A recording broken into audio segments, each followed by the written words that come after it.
Harriet Tubman and the Underground Railroad, written by Terry Miller Shannon and illustrated by Ted Butler.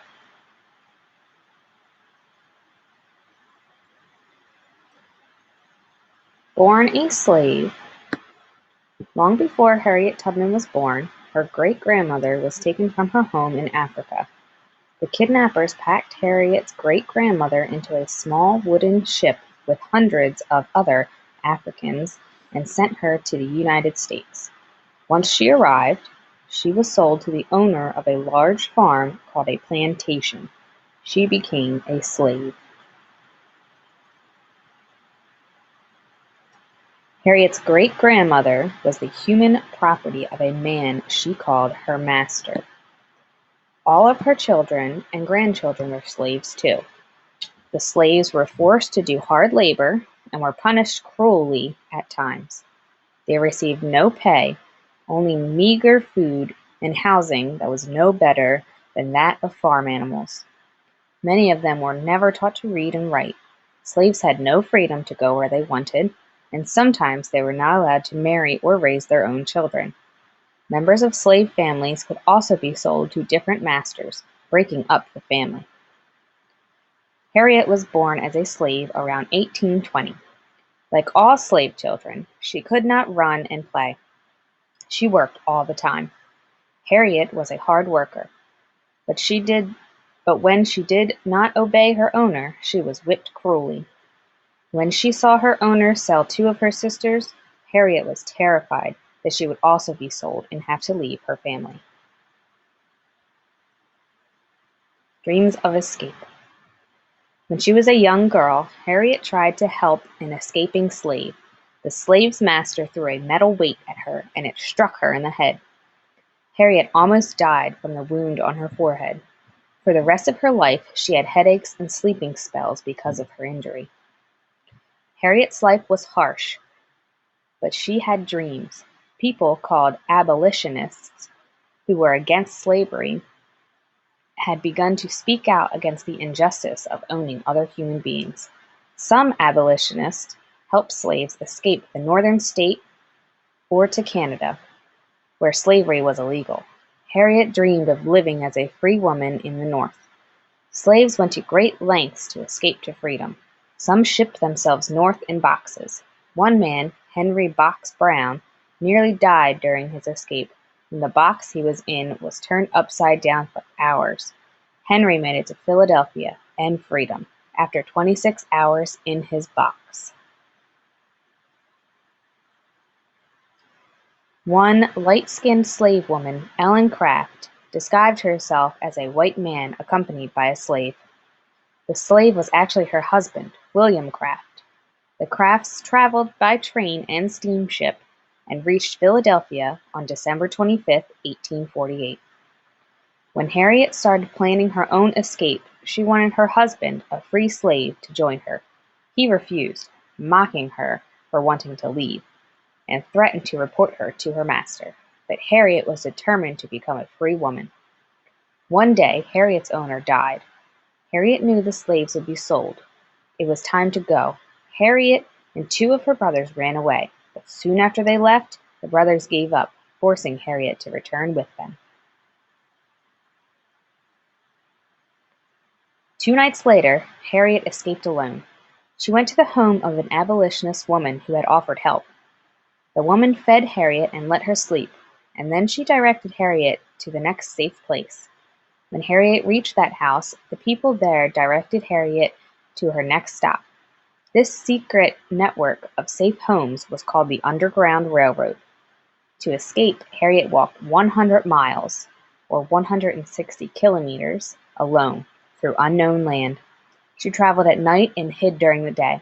Finally, she arrived at the border of Pennsylvania, a state where slavery was illegal. Harriet was free, leading others to freedom. When Harriet reached freedom, she was overjoyed. There was such a glory over everything. She said when she remembered that day, the sun come like gold through the trees. Harriet went to work. She cooked, she washed dishes, and cleaned people's houses. Now that she was free, people actually paid her to work for them. But Harriet was not content to sit back and enjoy her freedom.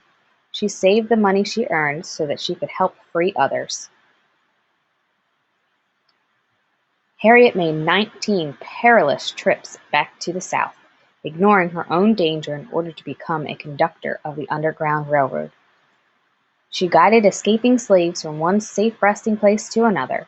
A station on the Underground Railroad was usually an abolitionist's home, or sometimes it was a church or another safe resting place. Some of the stations had secret rooms to hide the escaping slaves. Sometimes the slaves rode from place to place, hidden under false bottoms in conductors' carts.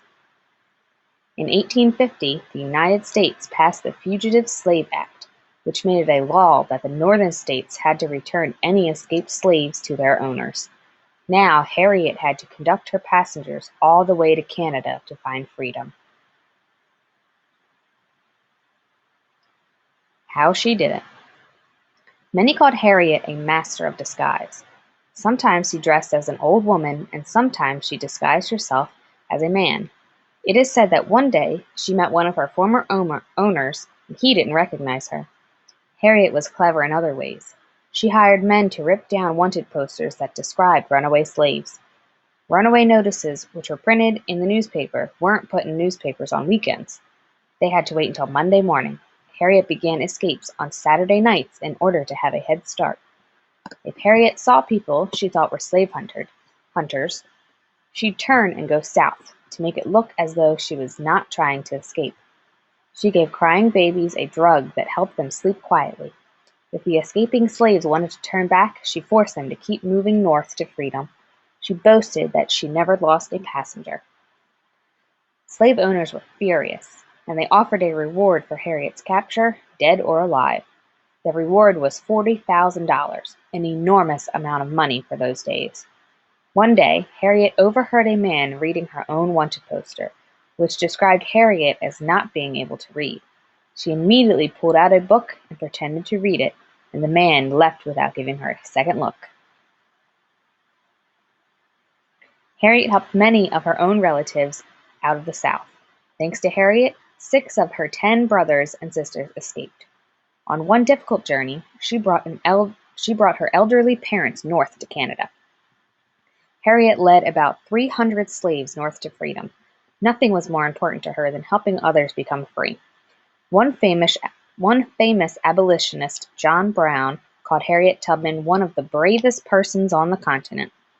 People called Harriet the Moses of her people because, like Moses of the Bible, she led her people to freedom. The end of slavery. On April 12, 1861, the Civil War began. The North and South fought each other over the right to own slaves. During the war, Harriet worked as a nurse for the North's Union Army. She was also a spy scouting out the Southern Army's weapon warehouses, and she continued to travel into the South to lead slaves north. When the Civil War ended in 1865, slavery became illegal in the United States. Harriet remarried and lived in Auburn, New York. She sold vegetables door to door. Harriet was very poor, yet she turned her own house into a home for needy freed people. She worked for aid and education for freed slaves. Harriet also fought for the right of women to vote. Harriet Tubman died March 10, 1913. She devoted her lifelong freedom. She will always be remembered as a true hero.